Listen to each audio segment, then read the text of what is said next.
Good morning students, कैसे हो आप सब। आई होप आप बहुत अच्छे होंगे और सीटेट की प्रिपरेशन कर रहे होंगे, है ना।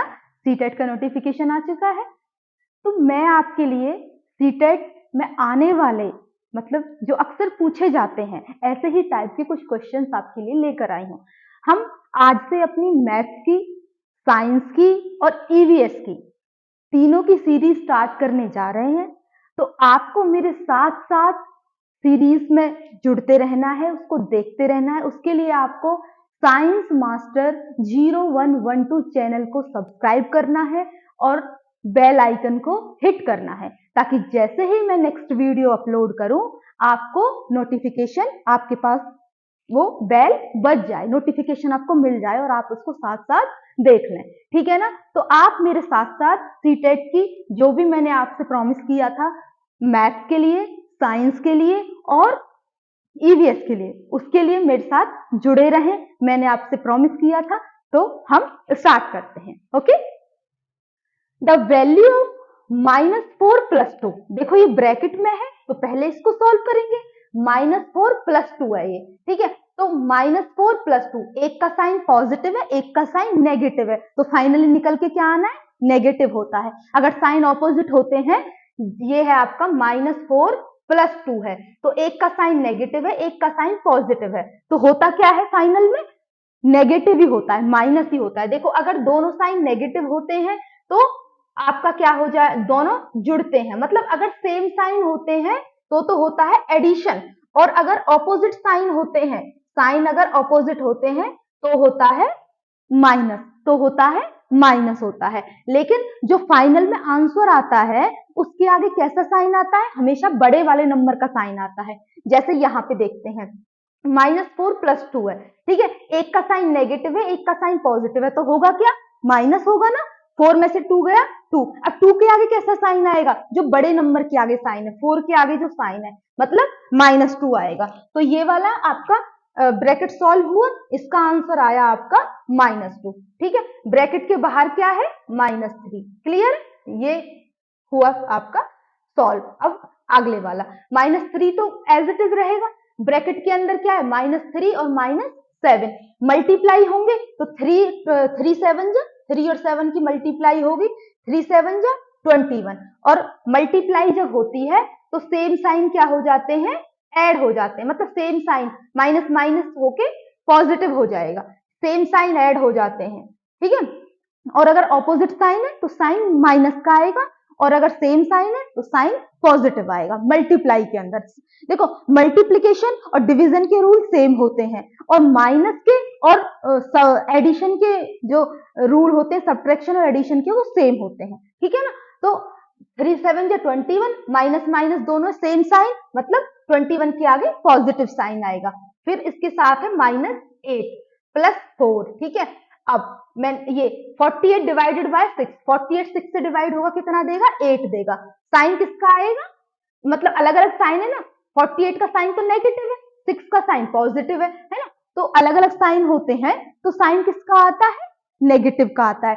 सेम साइन थे, जैसे यहाँ सेम साइन थे, तो साइन किसका आया, पॉजिटिव का आया, ठीक है। तो डिवीजन और मल्टीप्लीकेशन रूल दोनों सेम होते हैं, ठीक है, और एडिशन और सब्ट्रैक्शन यानी घटा जमा के रूल सेम होते हैं, ठीक है।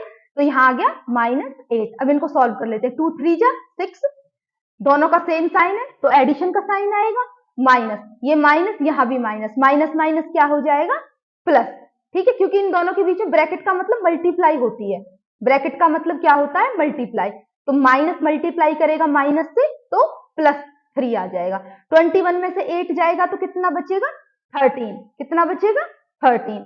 अब यहाँ 4 और 8 इनके बीच में ब्रैकेट है ना, मतलब क्या है इसका, मल्टीप्लाई, तो 4 8 जा 32, 4 8 जा 32, साइन किसका आएगा, माइनस का, क्योंकि 4 के आगे प्लस है, 8 के आगे माइनस है, तो माइनस और प्लस की मल्टीप्लाई होके क्या मिलना है, माइनस, ठीक है।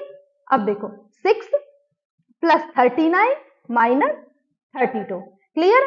तो 39 में से 32 गया तो कितना बचेगा, 7, और 6 पहले से है तो 6 और 7 कितना आ गया, 13। तो ये आपका आंसर है। देखो ये क्वेश्चन टिपिकल नहीं है, क्वेश्चन बड़े इजी है, बस थोड़ा सा आपको ध्यान देना है, थोड़ा सा आपको ध्यान देना है। माइनस में प्लस में कहाँ ब्रैकेट है, कहाँ डिवीजन है, बस ये क्वेश्चन बहुत सिंपल आते हैं, बस थोड़ा सा ध्यान देने की जरूरत है आपको, बिल्कुल माइंड को एकदम कंसंट्रेट करना है आपको, ठीक है। नेक्स्ट क्वेश्चन पढ़ते हैं। द फ्रैक्शंस, ये फ्रैक्शन दिए हुए हैं 44/49, 44/49 है आपका, 33/38 है, 22/25 है और 24/29 है। इनको डिसेंडिंग ऑर्डर में लिखना है। डिसेंडिंग मतलब घटते हुए क्रम में, डिसेंडिंग मतलब घटते हुए क्रम में, घटते हुए क्रम में लिखना है आपको। सबसे पहले सबसे बड़ा, फिर छोटा, फिर उससे छोटा, फिर उससे छोटा, ऐसे। तो कैसे पता चलेगा कौन सा बड़ा है कौन सा छोटा है? इसमें हम डिवाइड करके देखेंगे। देखो 48 को 49 से डिवाइड करेंगे। अब आपको लग रहा होगा बहुत टाइम टेकिंग है, तो आप ना 49 को अप्रोक्सीमेट 50 मान लो, क्योंकि 49 की टेबल पढ़नी तो उसको अप्रोक्सीमेट 50 मान लो आप, ठीक है। तो 50 की टेबल तो 5 का पहाड़ा पढ़ लिया, वही 50 की टेबल है, ठीक है। तो यहाँ पे आपको, जैसे मैंने यहाँ पे 50 मान लिया, तो 50 की टेबल में 44 तो कहीं आएगा नहीं, छोटा है, तो पहले तो हम वो दशमलव यूज करेंगे, पॉइंट लगाएंगे पहले तो, ठीक है, फिर यहाँ 0 लगाएंगे। अब 5 की टेबल में 44 के आसपास आना चाहिए, तो 400 कहाँ आता है? 5 8 जा 40, 5 8 जा 40 होते हैं ना, 40 का मतलब 400, क्योंकि 50 की टेबल पढ़ रहे हैं ना, तो अगर 8 है तो 8 तो आ गया ना, 440 के समथिंग ही 400 है। तो ऐसे करके आपको अप्रोक्सीमेट टेबल पढ़नी है, लेकिन लिखना 49 8 जा ही है, वो नहीं लिखना 58।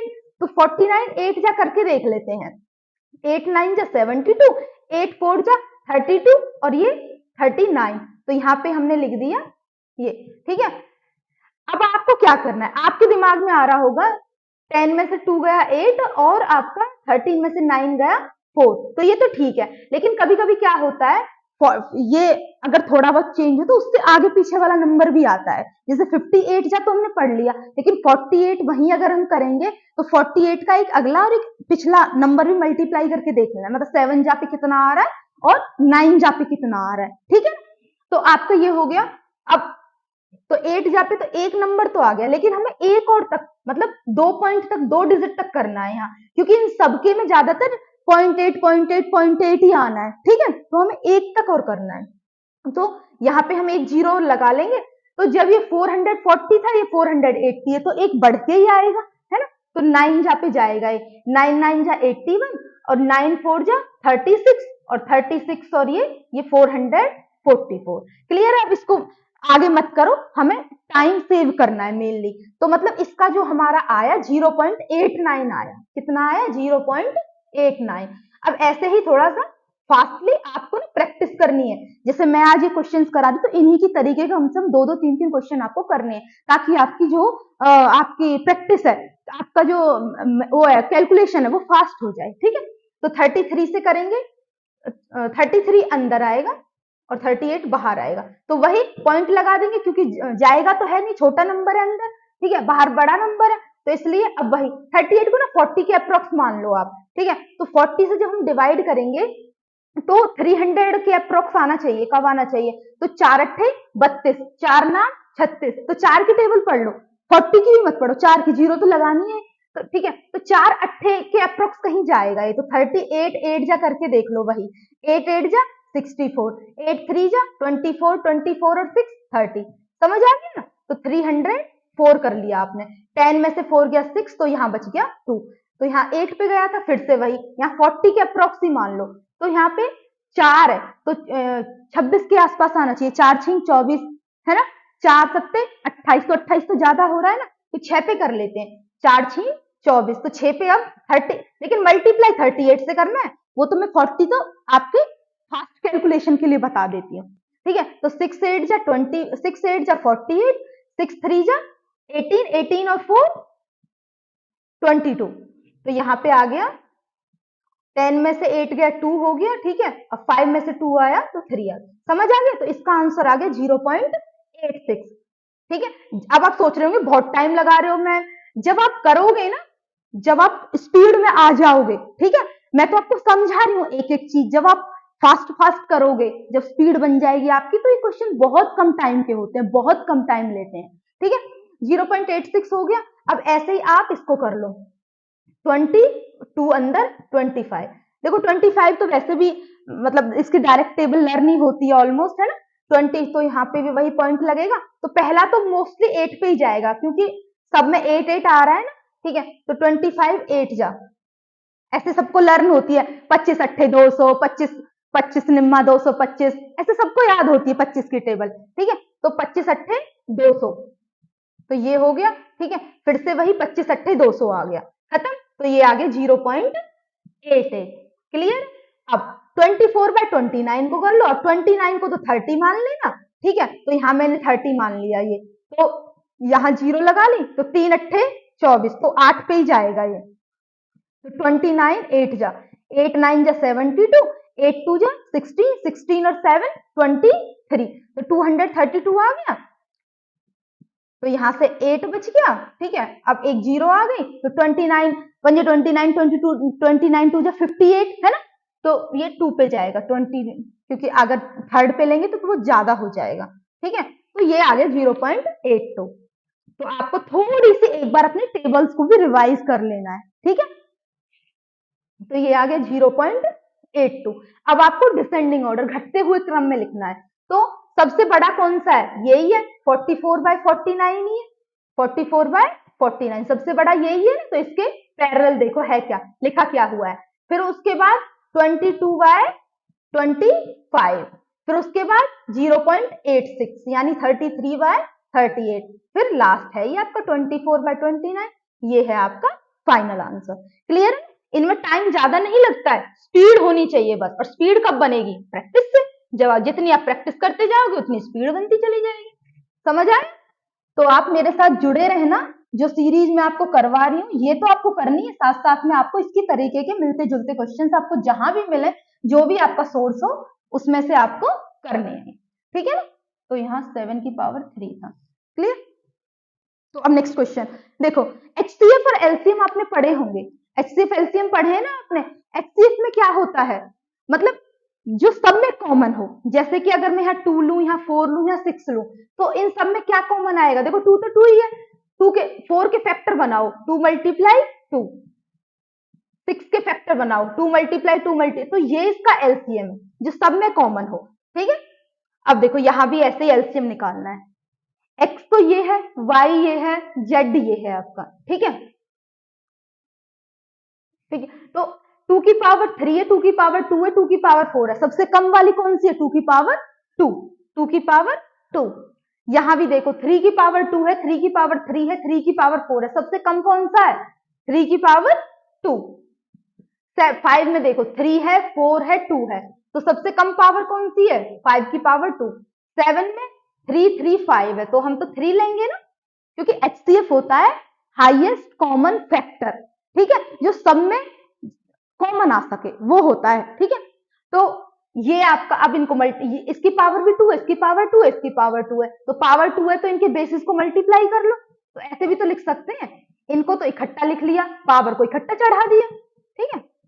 तो 2 3 जा 6, 6 5 जा 30, 30 की पावर 2 इंटू 7 की पावर 3। अब आप सोच रहे होंगे हमने यही क्यों नहीं छोड़ा क्वेश्चन, क्योंकि जो ऑप्शंस गिवन थे वो इस फॉर्म में गिवन है, ऑप्शन इस फॉर्म में गिवन है, तो आपको ऑप्शन के अकॉर्डिंग भी थोड़ा सा प्रोसेस आगे बढ़ाना पड़ सकता है, ठीक है।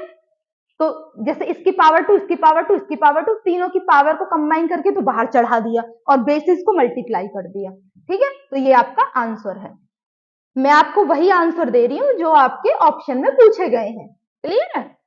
अगर आपके ऑप्शन में डायरेक्ट वही पूछा होता 2 की पावर 3 अलग से ये तो वही आप टिक कर देते, ठीक है। अब नेक्स्ट क्वेश्चन पढ़ते हैं।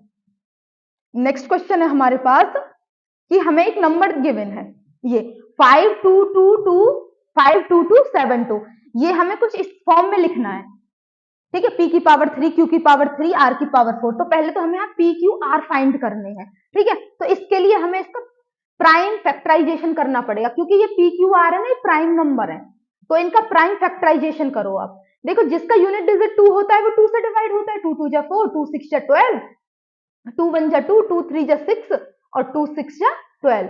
फिर से ये 2 पे जाएगा, 2 1 जा, 2 3 जा, नहीं जाएगा, 2 6 जा 12 और 2 8 जा 16। फिर से 2 पे जाएगा, 2 6 जा 12, 2 5 जा 10, 2 3 जा 6 और 2 4 जा 8। बस डिवाइड कर रही हूँ मैं, कुछ नहीं कर रही हूँ, ठीक है। 2 3 जा 2 2 जा 4, 2 6 जा 12, 2 2 जा 4, नहीं 2 3 जा 6, 2 2 जा 4, 2 6 जा 12 और 2 7 जा 14।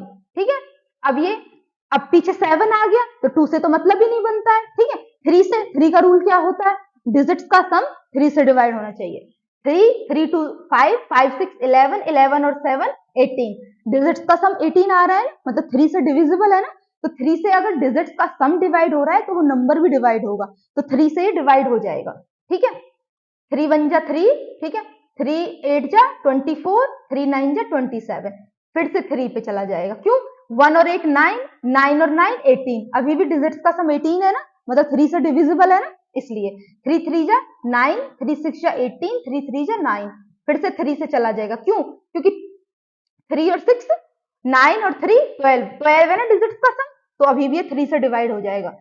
3 1 जा 3, 3 2 जा 6, 3, अब ये आपको पता होगा 121 किसका स्क्वायर होता है, 11 का। किसका स्क्वायर होता है, 11 का। जो छोटी छोटी चीज है, कुछ स्क्वायर्स, कुछ टेबल्स, ये आपको अपने माइंड में रखनी है। इनके मतलब जैसे आज मैंने आपको ये क्लास कराई, तो मैंने आज आपको 2 चीज लर्न करने के लिए बोला है, तो आप उनको लर्न करिएगा। जैसे आपको 1 से लेके 20 तक के स्क्वायर आपके माइंड में होने चाहिए। 1 का स्क्वायर 1, 2 का 4, 3 का 9, 4 का 16, 5 का 25, 6 का 36, मेरे साथ साथ आप चलेंगे तो आप 101% मेरे अगर साथ साथ आप चलोगे तो आप जरूर मतलब अपना एम पूरा कर पाओगे, और आपका एम क्या है वो आपको भी पता है। ठीक है ना, तो जितना जितना मैं वर्क आपको दे रही हूँ उतना उतना आप करते चलिए। तो 1 से 20 तक के स्क्वायर आपको एक बार माइंड में होने चाहिए, ताकि आपको नंबर देखते, जैसे 121 आपको दिखा तो आपके दिमाग में आ जाए ये तो 11 का स्क्वायर है। ठीक है, इतना आपको होना चाहिए। और साथ के साथ आपको जैसे 1 से 20 तक की आपकी जो टेबल्स हैं वो आप थोड़ा सा रिवाइज कर लीजिए। ठीक है, कुछ 25 की हो गई, ऐसे करके आप थोड़ा सा टेबल्स को भी देख लीजिए। तो ये आपका आज का होमवर्क है, ज्यादा नहीं है, थोड़ा सा ही है। ठीक है, तो अब यहाँ से 11 का स्क्वायर बन गया, अब ये खत्म हो गया। तो फाइनली हमारे पास क्या क्या नंबर बने, हमारे पास बने ये 2 की पावर तो 4 बनी, 3 की पावर 3 बनी, और 11 की पावर 2 बनी। तो बना हमारे पास पी क्यू आर। देखो पी की पावर यहाँ 3 है, यहाँ पे 3 की पावर 3 है, तो मतलब पी तो हमारा 3 बन गया। ठीक है, आर की पावर यहाँ क्या है, 4 है, तो किसकी पावर 4 है यहाँ, 2 की, तो आर हमारा यहाँ 2 बन गया। कंपेयर करना है बस, हमें कुछ नहीं करना। यहाँ हमें देखना है आर की पावर 4, तो हमें यहाँ देखना है किसकी पावर है 4, 2, तो ये आर 2 बन गया हमारा। अब हमें देखना है किसकी पावर 2 है, 2 तो हमारी किसी की पावर नहीं है, तो कहीं शायद हमें लिखने में कहीं गलती हो गई होगी, 1 मिनट, क्योंकि हमारा 11 बन जा, ये तो हमारा ठीक है, पर ये है हमारा 11 ही। एक बार मैं आपको क्लैरिफाई करके बता देती हूँ। हाँ, p की पावर 2 है, मैं कह रही थी ना कहीं हमसे मिस्टेक हो गई है, p की पावर 2 है, क्योंकि फैक्टर तो हमने अच्छे बनाए, ठीक बनाए मतलब। ठीक है, तो यहाँ पे हमारा p आ गया, हमारा p की पावर 2 है तो p आया हमारा 11, p हमारा 11 आ गया। ठीक है, और q हमारा क्या आ गया, 3 आ गया, और r हमारा आ गया 2।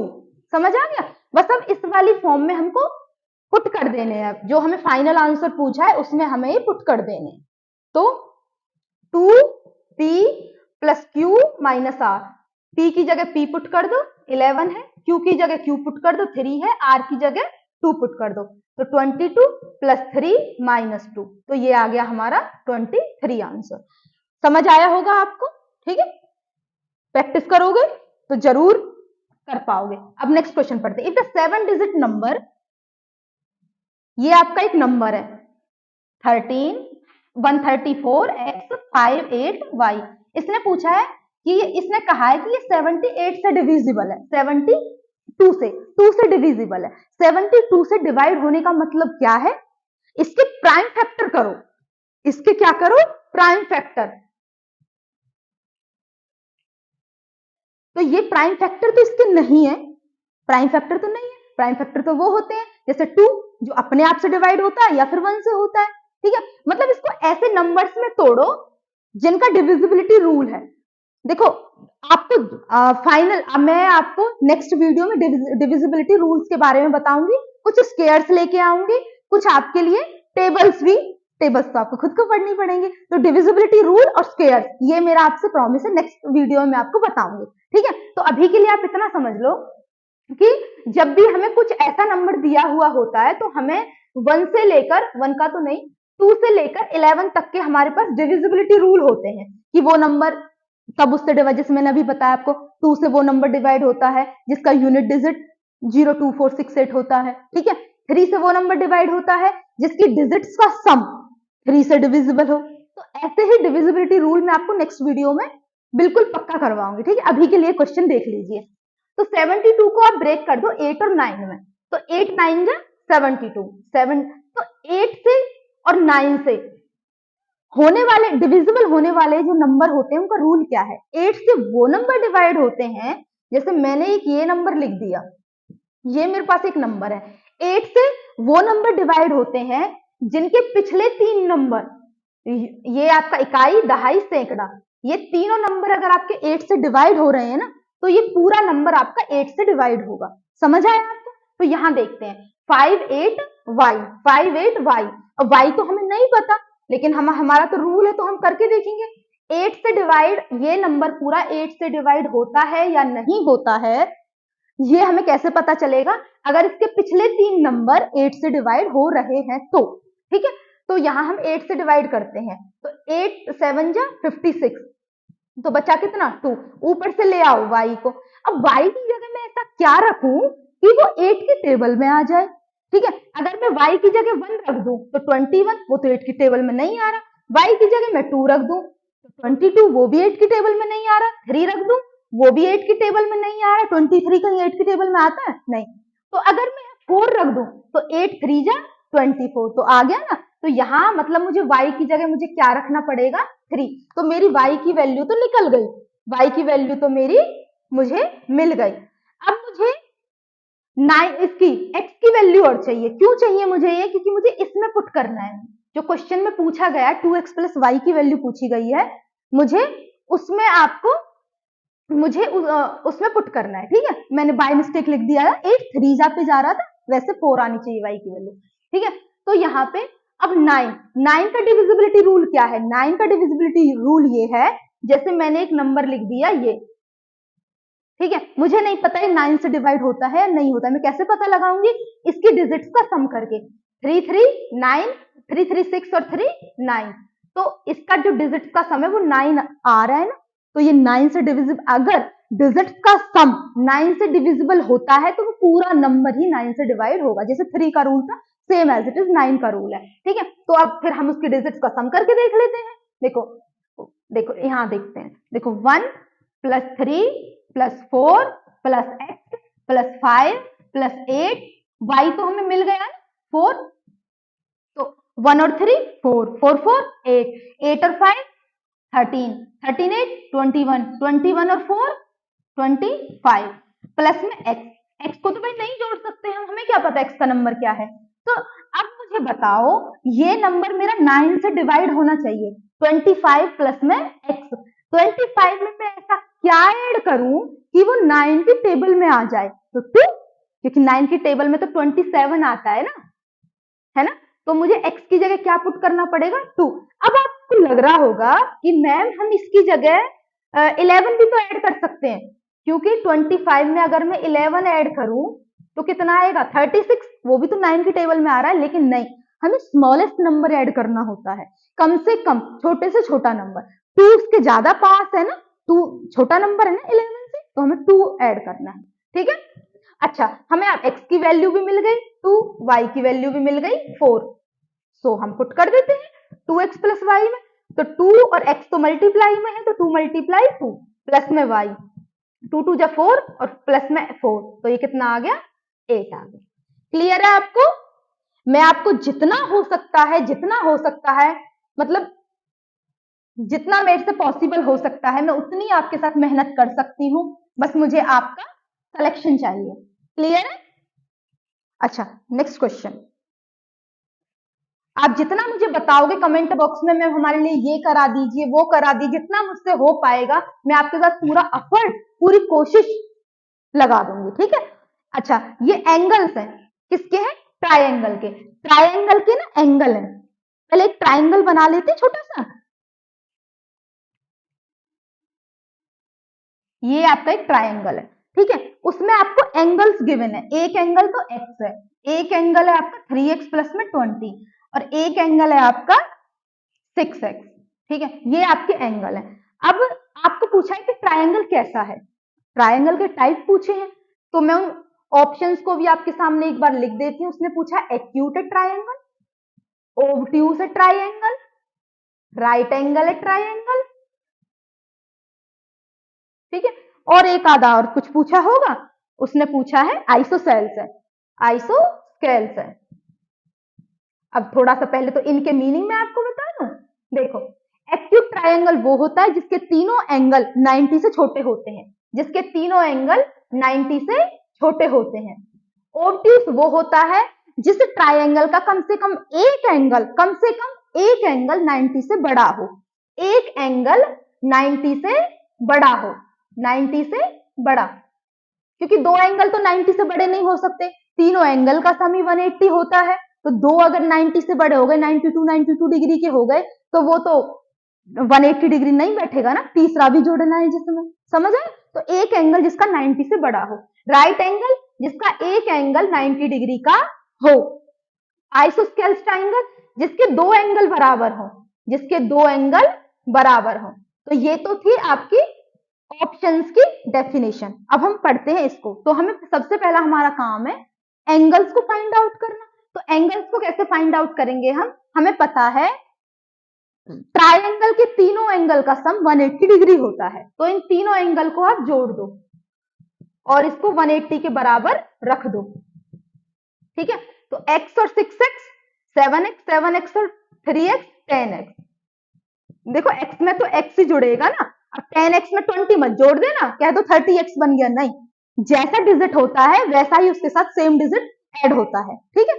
तो यहां से 20 को इधर ले जाओ, तो 10x, तो 180 में से 20 को माइनस करेंगे ना, तो 10x कितना आ जाएगा 160। तो x की वैल्यू कितनी आ जाएगी, डिवाइड होगी ना, यहाँ x के साथ 10 मल्टीप्लाई में, तो अपोजिट साइड जाके डिवाइड हो जाएगा, इधर प्लस है तो इधर जाके माइनस होता है, इधर मल्टीप्लाई है तो इधर जाके डिवाइड होता है। मल्टीप्लाई डिवाइड के रूल सेम होते हैं और एडिशन और सब्ट्रैक्शन के रूल सेम होते हैं, ठीक है। तो यहाँ से आगे 16 डिग्री, तो x की वैल्यू आ गई 16 डिग्री। अब हम यहाँ पुट कर देते हैं, x की वैल्यू आ गई 16 डिग्री और यहाँ पे x की वैल्यू पुट करो, 6 मल्टीप्लाई 16 तो आ गया 96 डिग्री, और इसमें भी पुट करो, 3 मल्टीप्लाई में 16 कितना आएगा, 3 मल्टीप्लाई 16 प्लस में 20, 16 थी 48, 48 और 20 कितना बन गया, 48 और 20 68, 68 डिग्री। तो देखो एक एंगल है ना 90 से बड़ा, है ना, 96 है ना, तो ये कैसा बन गया, ओब्ट्यूज। आई होप आपको समझ आया होगा, ठीक है। नेक्स्ट वीडियो में मेरे साथ बने रहें। Thank you very much.